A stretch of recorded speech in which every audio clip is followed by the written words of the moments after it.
Well, Kevin, we'll talk about the confirmed program for Queen's Park in a moment, but let's reflect on that first Ashes test. Quite a reversal to what we saw in the UK.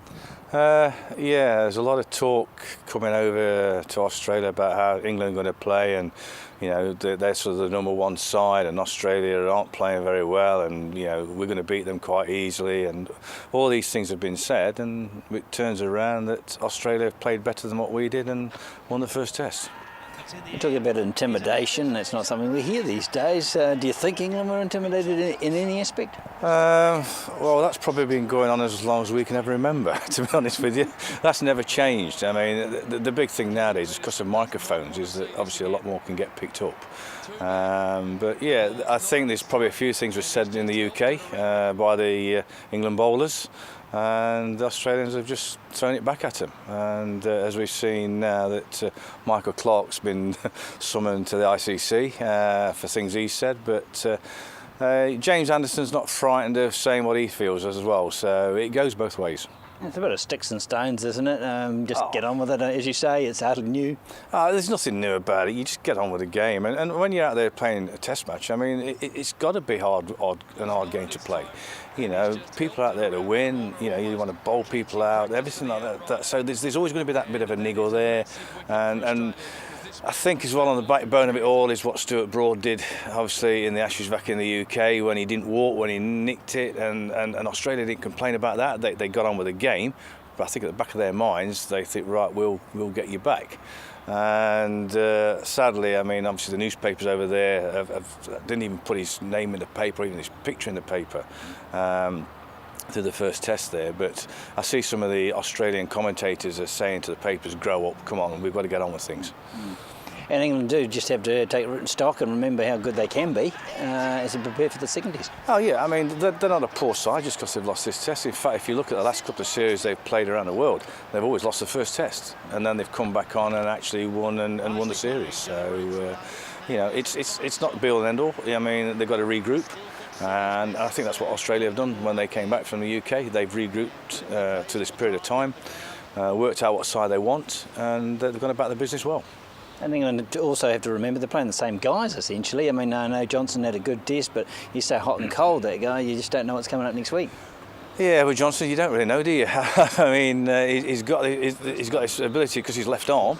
It comes from a slightly different angle. He's got a slingier action, so you're never quite sure how much bounce he's going to get with it.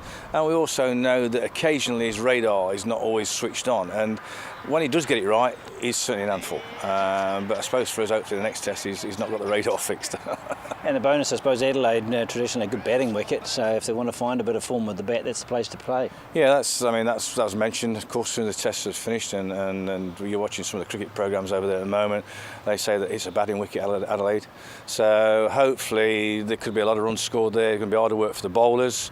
If we can walk away with a draw, or hopefully we're going to win it, but if we walk away with a draw, then the series is still alive for us. But then, of course, you're going to Perth.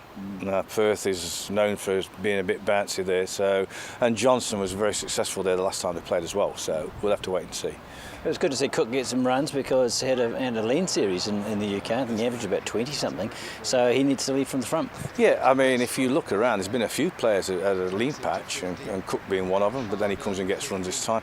Clarke was another one in the UK. He had a lean patch, and he comes in and gets 100. And Haddon, he was another one, struggling at one stage. He comes in, gets 90-odd. Johnson, 60-odd.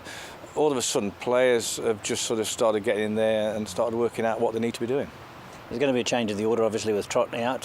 Do you see Joe Root as a 3, or would you prefer someone like Ian Bell? Belly's done it for quite a while already at number 3, to be honest with you. Root, I think, is far better off where he is, lower down the order. That's where he scored most of his runs.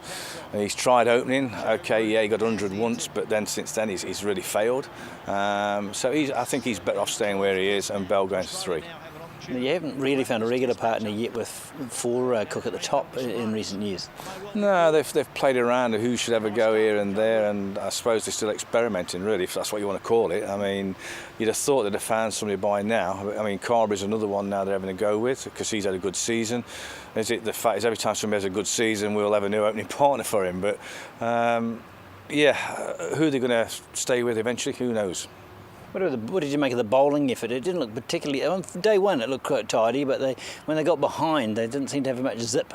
No, the Australian commentators were talking about the temperatures as well. Is that, let's say that first day we had a bit of zip there, things were going our way. We got them 6 down for not a lot, to be honest with you. Haddon came in, and then obviously we know what he did, but we seemed to go on the defensive all of a sudden. You know, well, let's bowl at Johnson, let's give Haddon runs and get him out of the way. But we all know Johnson can bat. And what did he do? He just hung around there and he just ticked away and played a few shots, and all of a sudden we're on the back boiler. You know, we've gone lacklustre, and there's no real zip there anymore. And whether it's hot or whatever, but you know, we've got to battle away. We can't just give in. And they've got to just live with the external factors. I mean, I don't know whether it's more pressure playing in the UK than Australia at the moment, but you can't run away from the media forever. You just got to deal with it. It's part and parcel of life now, and you've got to deal with whatever's there. I mean, you just got to be careful what you say to the press. I mean, that's why they now have proper press conversations at the end of each game, so the right people are doing the talking.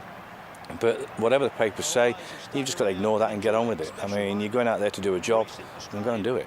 I suppose if it needed any heightening interest in the series, this has done it. Oh, definitely. I mean, you couldn't have got a more sort of, I suppose, verbal first test than anything else. And I mean, Australia winning, whether that's, I mean, it's great for Australia, don't get me wrong. Hopefully that's going to keep the series going now, because I think if England had won that first test, then everybody said, oh, England are a far better side, Australia are poor, we're going to have the same results again, it's going to be one-sided. But obviously they've come out fighting, it's not going to be one-sided. And it's like this, it's only the second test Australia have won in a year, so it's not like they've had this marvellous change in form. No, definitely. I mean, it's the first time in 10 tests that they've actually won a test match. So, you know, they've been struggling a little bit, but they've obviously done a bit of work since they've come back home, and they've restructured, they've thought about what they want to do. If you notice, they've targeted certain players, how they're going to bowl at them a bit more now. And if you talk about body line years ago, I mean, what did we have to do today? I mean, body line all over. And there's not much being said about that one. But, you know, they've worked out what they want to do. And England's got to do the same now. They've got a few days off before the next test, and obviously sit down and think about where they're going to go. It's interesting to compare perspectives during that test with Johnson bowling, and you see all the guys in the armoured gear. Yeah. They flash back to Thompson against Krieg, and it's an incredible game and a lot better bowler. Well, I mean, I talk about this sometimes. You know, when you talk to some of the younger kids, you know, when they're watching things, I say, you go back to when I first started playing. We didn't have helmets, and you know, you faced all the fastest bowlers in the world in them days, but a lot of the great batters stood up tall, watched the ball. They didn't duck, they just stood, weaved and watched the ball all the time, and again with no real protection on. And when you've got Thompson, Lilly bowling at you, it's, you know, it is frightening, don't get me wrong. I mean, when that ball's coming at 90 miles an hour at you, you know, you've got to have your wits about you. But the big thing with helmets nowadays, you watch a lot of the players, they don't really watch the ball anymore when they play the shots, especially the pull shots. They're not really watching it. But when you've got no helmet on, you've got to watch the ball, and the great players did. All right, it's a beautiful day in Queen's Park, and I know you're in the midst of preparing for a solid season. What's to look forward for the fans? In sort of basically 2.5 weeks' time, the Volts are here against Wellington Firebirds on the 12th of December through to the 15th, which is a 4-day game. So at the moment we're out there preparing the wicket, and hopefully the sun will stay with us for a few more days. But forecast over the weekend's not looking too good at the moment. But hopefully it doesn't hamper preparations too much, and that's the big one before Christmas. The Hawke Cup side, they're away at Oamaru before Christmas this year, and then they're back in the new year. And then later on in the season, in March, we've got the 1st and 2nd and the 5th. We've got the White Ferns versus the West Indies, which is great to have them back again, because obviously they were away last year in the World Cup T20. And then on the 19th of March, we've got the Volts versus Auckland Aces in a one-day game. So for the first fixture, it's all eyes on whether Jesse Ryder's fit, because he'll be looking for some cricket. Yeah. I mean, he's had a great start to the season, to be honest with you, and you'd like to think he's going to be fit enough to be able to come down to Invercargill so the fans can see him play down here.